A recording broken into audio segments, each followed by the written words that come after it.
Hello students, very good morning. This is Manmohan sir. Today we are going to solve worksheet of an important chapter, that is chapter 19, pollution of air. Okay students? Students, this is our second class of chapter 19. Okay, and we are going to cover E part of this chapter. Okay, so let's start.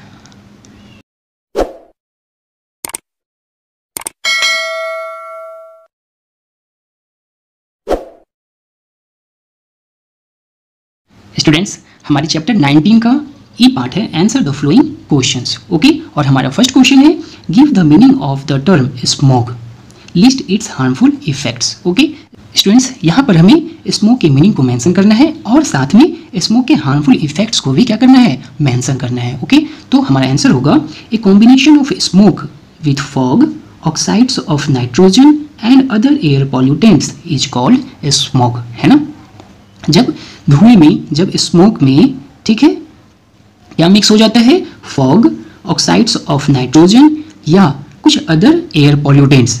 Okay, तो उस combination को हम लोग smoke कहते हैं. है ना students, क्या कहते हैं, स्मोक कहते हैं. और इसके हार्मफुल इफेक्ट्स क्या होंगे, तो इसके हार्मफुल इफेक्ट्स होंगे it leads to diseases related to lungs like asthma, bronchitis etcetera. Okay students, जब हमारे एटमॉस्फेयर में, जब हमारे एयर में स्मोक का लेवल बढ़ जाएगा, स्मोक का अमाउंट बढ़ जाएगा, तो उस सिचुएशंस में रेस्पिरेटरी डिजीज होगा, जैसे अस्थमा, ब्रोंचिट्स एक्सेट्रा. ओके, हमारा नेक्स्ट पॉइंट है it prevents the sunlight from reaching the earth, this affects the normal functioning of plants. Okay students, यहाँ पर कहने का मतलब क्या हुआ कि जब हमारे एटमॉस्फेयर में स्मोक का लेवल बढ़ेगा, स्मोक का परसेंटेज बढ़ जाएगा, तो इस सिचुएशंस में क्या होगा, स्मोक जो है वो प्रिवेंट करेगा सनलाइट को हमारे अर्थ पे पहुंचने के लिए. ओके, मींस प्रॉपर अमाउंट में सनलाइट जो है वो हमारे अर्थ पे फॉल नहीं करेगा. और जब हमारे अर्थ पे सनलाइट प्रॉपर अमाउंट में फॉल नहीं करेगा तो क्या होगा,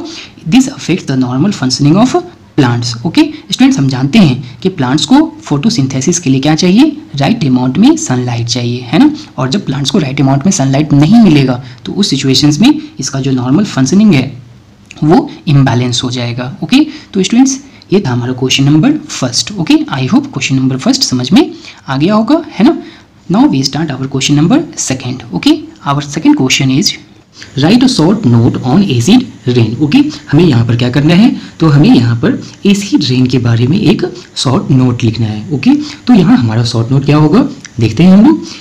हमारा शॉर्ट नोट होगा excessive carbon dioxide, smoke and nitrogen dioxide when released in the atmosphere come in contact with the water vapors present there. This results in the formation of sulfuric acid and nitric acid. Okay students, जब हम लोग large amount में किसी भी fossil fuels को burn करते हैं तो उससे क्या होता है, carbon dioxide, smoke and nitrogen dioxide हमारे एटमॉस्फेयर में रिलीज होता है और ये सारा एयर पॉल्यूटेंट हमारे एयर में प्रेजेंट वाटर वेपर के साथ क्या होता है, जाकर मिक्स हो जाता है ना. And after mixing with water vapor, these air pollutants forms sulfuric acid and nitric acid. Okay, and these acids then fall down with rain, making it acidic. Such rain is called acid rain. Okay students, जब हमारा sulphuric acid और nitric acid rain के साथ हमारे अर्थ पे fall करेगा, है ना, तो उस रेन वाटर को ये क्या करता है, एसिडिक बना देता है ना, क्या करता है, एसिडिक बना देता है. और उसी रेन को हम लोग क्या कहते हैं, एसिड रेन कहते हैं. ओके, तो स्टूडेंट्स ये था हमारा question number 2. Students, now we start our question number 3. Okay, our question number 3 is list the main causes of increase in concentration of greenhouse gases in the atmosphere. Okay, हमारे atmosphere में जो greenhouse gases का concentration increase हो रहा है उसका main कारण क्या है, यहाँ पर हमें यही मेंशन करना है. Okay, so students, let's see our answer. Okay, our answer is the main causes of increase in concentration of greenhouse gases in the atmosphere are number 1, coal and wood when burned as a domestic fuels release carbon dioxide gas into the atmosphere. Okay students, हम लोग जानते हैं कि जब भी हम कोल और would को बर्न करेंगे एज ए डोमेस्टिक फ्यूल के लिए तो यहाँ पर क्या होगा, कार्बन डाइऑक्साइड गैस हमारे एटमॉस्फेयर में रिलीज होगा, और जब हमारे एटमॉस्फेयर में कार्बन डाइऑक्साइड गैस रिलीज होगा तो इसके कारण से क्या होगा, ग्रीन हाउस गैसेस का कंसंट्रेशन भी इंक्रीज होगा। Okay, our second point is release of carbon dioxide and carbon monoxide gases by thermal power plants into the atmosphere. Okay students, हम जानते हैं कि जितने भी थर्मल पावर प्लांट्स होते हैं यहाँ पर फॉसिल फ्यूल्स को बर्न किया जाता है इलेक्ट्रिसिटी के जनरेशन के लिए। ओके, तो अगेन जब फॉसिल फ्यूल्स को बर्न किया जाएगा तो उससे क्या होगा, कार्बन डाइऑक्साइड और कार्बन मोनोऑक्साइड गैसेस एटमॉस्फेयर में रिलीज होगा, है ना। और अगेन क्या होगा, ग्रीन हाउस गैसेस का भी कंसंट्रेशन इंक्रीज होगा, है ना। Our last point is use of fossil fuels in automobiles. Okay, automobiles में फॉसिल फ्यूल्स के यूज करने के कारण भी ग्रीन हाउस गैसेस का कंसंट्रेशन क्या होता है, इंक्रीज होता है। ओके स्टूडेंट्स, तो ये था हमारा क्वेश्चन नंबर 3। ओके, अब हम लोग देखते हैं अपने क्वेश्चन नंबर 4 को। Okay, our question number 4 is state the likely consequences of an increase in the greenhouse effect. Okay, तो यहाँ हमारा आंसर होगा the likely consequences of an increase in the greenhouse effect are number 1 glaciers will melt at a higher rate and this will lead to a rise in the sea level resulting in floods and loss of soil. Okay, हम जानते हैं कि green house effect के कारण क्या होता है, हमारे एटमॉस्फेयर का टेम्परेचर राइज होता है, बढ़ जाता है। ओके, और जब हमारे एटमॉस्फेयर का टेम्परेचर क्या होगा, बढ़ जाएगा, तो ग्लेशियर्स भी क्या होगा, हायर रेट से मेल्ट होना शुरू हो जाएगा, है ना। और इसके कारण से क्या होगा स्टूडेंट्स, तो सी लेवल भी राइज होना शुरू हो जाएगा, जिसके कारण से फ्लड्स और लॉस ऑफ सॉइल हो सकता है। Okay, our second point is warming of atmosphere leads to forest fire, है ना।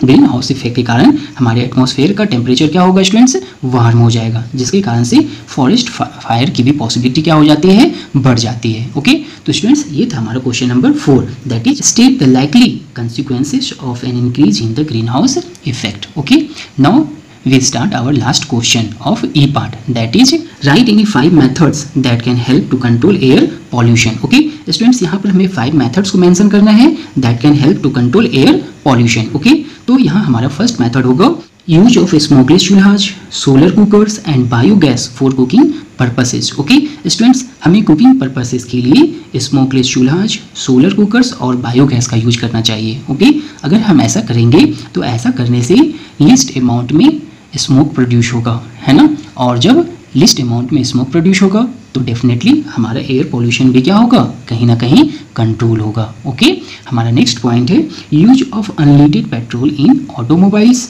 Okay, our third point is use of CNG in a vehicles. Students, हम जानते हैं कि सीएनजी क्या होता है, इको फ्रेंडली फ्यूल होता है, ठीक है। और जब हम किसी भी इको फ्रेंडली फ्यूल्स का यूज अपने व्हीकल्स या फिर ऑटोमोबाइल्स के लिए करेंगे तो यह क्या करेगा, एयर पोल्यूशन को कंट्रोल करेगा। Okay, next point is use of alternative source of energy instead of conventional source of energy. Okay students, हम जानते हैं कि हमारे घरों में कहीं ना कहीं कन्वेंशनल सोर्स ऑफ एनर्जी का यूज होता है। ओके, तो हमें क्या करना चाहिए, इस कन्वेंशनल सोर्स ऑफ एनर्जी की जगह पर कुछ अल्टरनेटिव सोर्स ऑफ एनर्जी का यूज करना चाहिए, है ना। जैसे हम सोलर कुकर्स का यूज कर सकते हैं, ठीक है, विंड एनर्जी का यूज कर सकते हैं। और अगर ऐसा हम करेंगे तो एयर पोल्यूशन क्या होगा, डेफिनेटली कंट्रोल होगा। ओके स्टूडेंट्स, हमारे आंसर का लास्ट पॉइंट है install tall chimneys with filters in factories. Okay, तो स्टूडेंट्स ये था हमारा question number 5, that is write any 5 methods that can help to control air